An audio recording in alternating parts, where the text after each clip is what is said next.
ကျောင်းတစ်ကျောင်းလုံးကလောင်ပြောင်နေတဲ့အဝလွန်ကျောင်းသားတယောက်ဒါပေမဲ့ကျောင်းရဲ့အလှဆုံးကောင်မလေးနဲ့အတူဓာတ်ပုံတစ်ပုံရိုက်လိုက်တဲ့နောက်မှာတော့သူ့ဘဝတစ်ခုလုံးပြောင်းလဲသွားခဲ့ပါတယ်။ဒါပေမဲ့အဲ့ဒီဓာတ်ပုံတစ်ပုံကလူတစ်ယောက်ကိုကယ်တင်ခဲ့တယ်လို့နောက်လူတစ်ယောက်ရဲ့နှလုံးသားကိုလည်းကြေကွဲစေခဲ့ပါတယ်။ဘလို့ဖြစ်ခဲ့တာလဲဆိုတာအခုပဲကြည့်လိုက်ရအောင်။ဒုံကျူဟာကျောင်းမှာဘယ်သူမှသတိမထားမိတဲ့ကျောင်းသားတစ်ယောက်ပါ။ခန္ဓာကိုယ်ကလွန်တဲ့အတွက်သူ့ကိုအမြဲလှောင်ပြောင်ကြသလိုနေ့လည်စာစားချိန်တိုင်းလဲတယောက်တည်းတောင်းတနေရမှာငြိမ်ငြိမ်လေးထိုင်စားရတာကသူ့ရဲ့နေ့စဉ်ဘဝဖြစ်နေပါတယ်။ဒီလိုနဲ့ဒီနေ့မှာတော့စီနီယာတယောက်ရောက်လာပြီးလူအများရှိမှဒုံကျူကိုစတင်အဆက်ခွဲပါတော့တယ်။သူပြောသမျှစကားတိုင်းကဒုံကျူရဲ့နှလုံးသားကိုဓာတ်နဲ့ထိုးသလိုနာကျင်စေခဲ့ပေမဲ့ဒုံကျူကတော့ခေါင်းငုပ်ပြီးတိတ်တိတ်လေးခံနေုံကလွဲလို့ဘာမှမတက်နိုင်ခဲ့ပါဘူး။အဲ့ဒီအချိန်မှာပဲစားတောက်ခံတစ်ခုလုံးတိတ်ဆိတ်သွားစေတဲ့အတန်တန်ထွက်ပေါ်လာပါတယ်။ရောက်လာတဲ့သူကတော့ကျောင်းတစ်ကျောင်းလုံးရဲ့နှက်သမီးလို့သတ်မှတ်ခံထားရတဲ့ယာကြီးပါ။သူမကဘာစကားမှမပြောဘဲဖုန်းကိုထုတ်ပြီးအနိုင်ကျင့်နေတဲ့စီနီယာဘက်ကိုချိန်လိုက်ပါတယ်။အဲ့ဒီတခဏမှာပဲစီနီယာရဲ့မျက်နှာအယောင်ပြောင်းသွားတယ်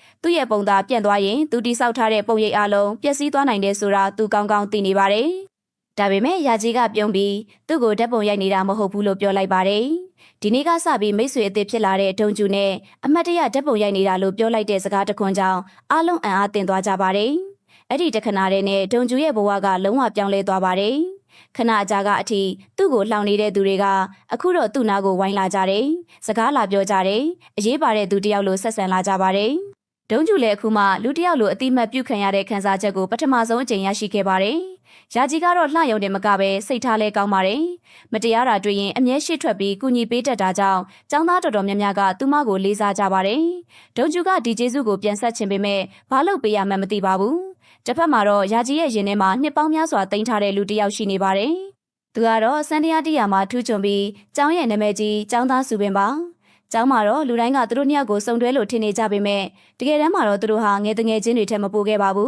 ။ဒါပေမဲ့ယာကြီးကတော့စုပင်ကိုတိတ်တိတ်လေးချစ်နေကြတာကြာပါပြီ။နောက်ဆုံးမှာတော့တတိမွေးပြီးသူ့ရဲ့ခန်းစားချက်ကိုဖွင့်ပြဖို့ဆုံးဖြတ်လိုက်ပါတယ်။ယာကြီးထင်ထားတာကဒီနေ့ဟာသူ့ရဲ့အချစ်ဇလံစတင်မဲ့နေပါ။ဒါပေမဲ့စုပင်စီကပြန်ရလာတာကမျောလင့်ထားတဲ့အချင်းမဟုတ်ပဲအေးဆက်တဲ့ညှင်းပယ်မှုတစ်ခုပဲဖြစ်ခဲ့ပါတယ်။အဲ့ဒီစကားကြောင့်ယာကြီးရဲ့ရင်ထဲမှာတင်ထားခဲ့တဲ့မျောလင့်ချက်အလုံးချက်ချင်းပြိုကွဲသွားပါတယ်။တညလုံးမျက်ရည်ကျခဲ့ပေမဲ့မနေ့ရောက်တဲ့အချိန်မှာတော့သူမဟာအပြုံးတစ်ခုကိုအတင်းဖန်တီးပြီးပုံမှန်အတိုင်းကြောင်းတက်လာခဲ့ပါတယ်။အတန်းထဲမှာတော့တငယ်ချင်းတွေကစုပင်အကြောင်းဝိုင်းပြီးဆွေးနွေးနေကြတယ်။အားပေးကြတယ်။အကြံတွေပေးကြတယ်။ဒါပေမဲ့ယာကြီးကတော့အဲ့ဒီစကားတွေကိုနားမထောင်တော့ပဲတိတ်တိတ်လေးပြုံးလိုက်ပြီးသူနဲ့ကျမကတငယ်ချင်းတွေပဲဖြစ်တင်ပါတယ်လို့ပြောလိုက်ပါတယ်။အဲ့ဒီစကားဟာလက်လျှော့လိုက်တဲ့စကားလို့ထင်ရပေမဲ့တကယ်တော့သူမရဲ့နှလုံးသားကအခုထိမမေ့နိုင်သေးတာကိုဘယ်သူမှမသိခဲ့ကြပါဘူး။ဒီလိုနဲ့ကျောင်းရဲ့အမှုပညာပွဲနီးလာချိန်မှာတော့ယာကြီးကနောက်ထပ်မျှော်လင့်ချက်တစ်ခုထပ်ရလာပါတယ်။စုပင်ကသူမကိုတီးတန့်တွေ့ချင်တယ်လို့ပြောလာတာပါ။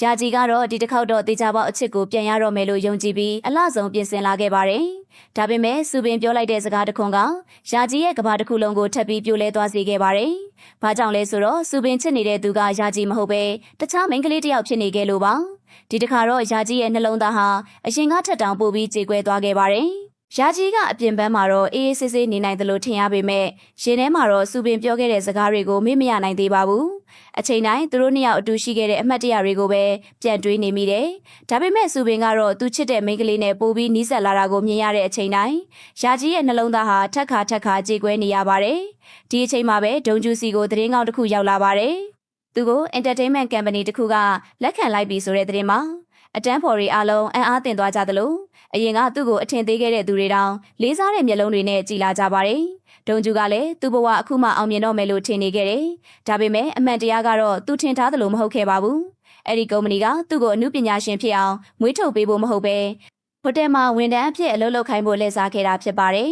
။အမှန်တရားပေါ်လာတဲ့အချိန်မှာဒုံကျူဟာနောက်တစ်ချိန်လူတွေရဲ့လောင်ပြောင်မှုကိုပြန်ခံရပါတော့တယ်။ယာကြီးကတော့ဒီမြင်ကွင်းကိုမြင်လိုက်တာနဲ့ချက်ချင်းဝင်ကူဖို့လှုပ်လိုက်ပေမဲ့သူမထက်အရင်လှုပ်ရှားလိုက်တဲ့သူတယောက်ရှိနေခဲ့ပါတယ်။သူကတော့ဆောင်းကျုံပါ။ဆောင်းကျုံကအနိုင်ကျင့်နေတဲ့သူတွေကိုအေးအေးဆေးဆေးမောင်းထုတ်လိုက်ပြီး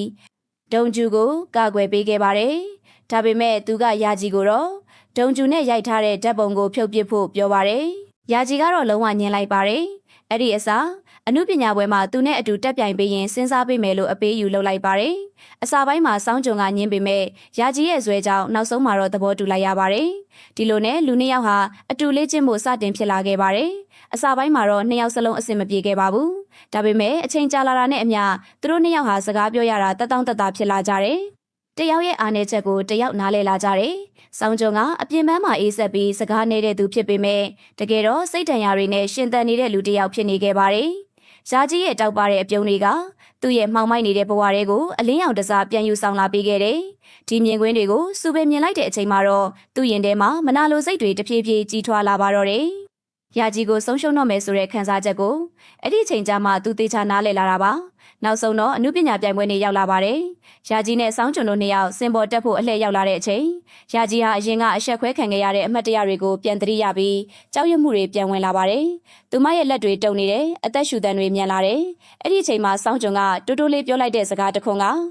ရာကြီးကိုတတိပြန်ပေးလိုက်ပါတယ်။သူ့ကိုပဲကြည့်ပြီးတချင်းဆိုဖို့ပြောလိုက်တာပါ။အဲ့ဒီစကားကြောင့်ရာကြီးဟာစိတ်ငြိမ်သွားပြီးသူတို့နှစ်ယောက်ရဲ့ဖြောပြမှုဟာပရိသတ်အလုံးကိုအံ့ဩသွားစေခဲ့ပါတယ်။ဒါပေမဲ့ပွဲရဲ့အကောင်းဆုံးအချိန်မှာပဲ